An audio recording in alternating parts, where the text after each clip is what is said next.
నరేంద్ర మోదీ హైదరాబాద్లోని Indian school of business 20వ వార్షికోత్సవ వేడుకలకు హాజరయ్యారు.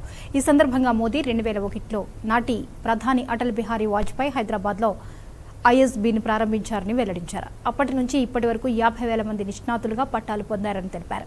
ఆసియాలో ఉన్నత బిజినెస్ స్కూల్స్లో ఇది ఒకటని పేర్కొన్నారు. ఇక దేశ 75 ఏళ్ల స్వాతంత్ర్య ఉత్సవాలను జరుపుకోవడమే కాకుండా రాబోయే 25 ఏళ్లకు కొత్త లక్ష్యాలను ఏర్పరచుకుంటున్నామని మోదీ వివరించారు. నవభారత నిర్మాణంలో యువత కీలక పాత్ర పోషిస్తుందని విశ్వాసం వ్యక్తం చేశారు. అంతర్జాతీయంగా భారత్ సరికొత్త చరిత్రను లిఖిస్తోందని తెలిపారు. G20 దేశాల్లో వేగంగా అభివృద్ధి చెందుతున్న ఆర్థిక వ్యవస్థ భారత్ అని ఉద్ఘాటించారు. ఇంటర్నెట్ వినియోగంలోనూ గ్లోబల్ రిటైల్ ఇండెక్స్ లోనూ భారత్ 2వ స్థానంలో ఉందని వివరించారు. डिजिटल ट्रांजैक्शन हिंदुस्तान में हो रही है.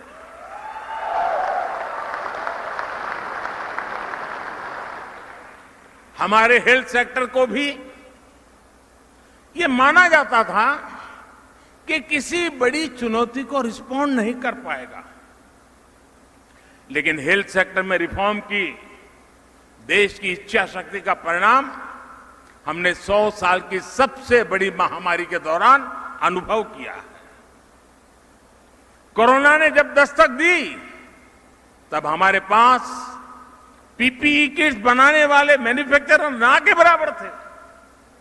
कोरोना स्पेसिफिक जरूरी इंफ्रास्ट्रक्चर भी नहीं था, लेकिन देखते ही देखते 1100 से अधिक पीपीई मैन्युफैक्चरर्स का नेटवर्क भारत में तैयार हो गया.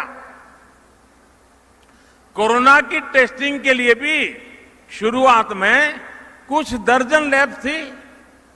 बहुत कम समय में देश में 2,500 से अधिक टेस्ट लैब्स का नेटवर्क बन गया. कोविड वैक्सीन के लिए तो हमारे यहां चिंता जताई जा रही थी कि हमें विदेशी वैक्सीन मिल पाएगी भी या नहीं, लेकिन हमने अपनी वैक्सीन तैयार की. इतनी वैक्सीन बनाई कि भारत में भी 190 करोड़ से ज्यादा डोज लगाई जा चुकी है. भारत ने दुनिया के 100 से अधिक देशों को भी वैक्सीन भेजी है. इसी प्रकार मेडिकल एजुकेशन में भी हमने एक के बाद एक अनेक रिफॉर्म किए. इसी का परिणाम है कि बीते 8 सालों में मेडिकल कॉलेज की संख्या 380 से बढ़कर 600 से भी अधिक हो गई है. देश में मेडिकल की ग्रेजुएट और पोस्ट ग्रेजुएट की सीटें 90,000 से बढ़कर 1.5 लाख से ऊपर हो चुकी हैं. साथियों, पिछले 8 वर्षों में देश ने जो इच्छा शक्ति दिखाई है, उसकी वजह से एक और बड़ा बदलाव आया है. अब ब्यूरोक्रेसी भी पूरी शक्ति से रिफॉर्म्स को जमीन पर उतारने में जुटी है. सिस्टम वही है, लेकिन अब नतीजे बहुत संतोषजनक मिल रहे हैं.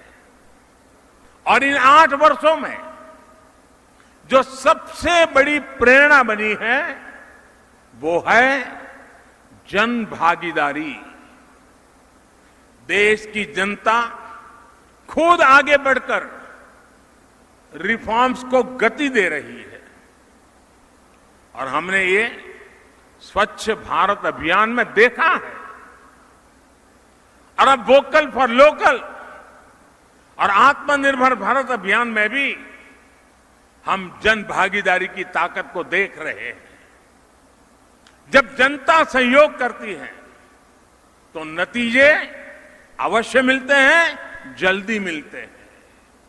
यानी सरकारी व्यवस्था में सरकार रिफॉर्म करती है, ब्यूरोक्रेसी परफॉर्म करती है और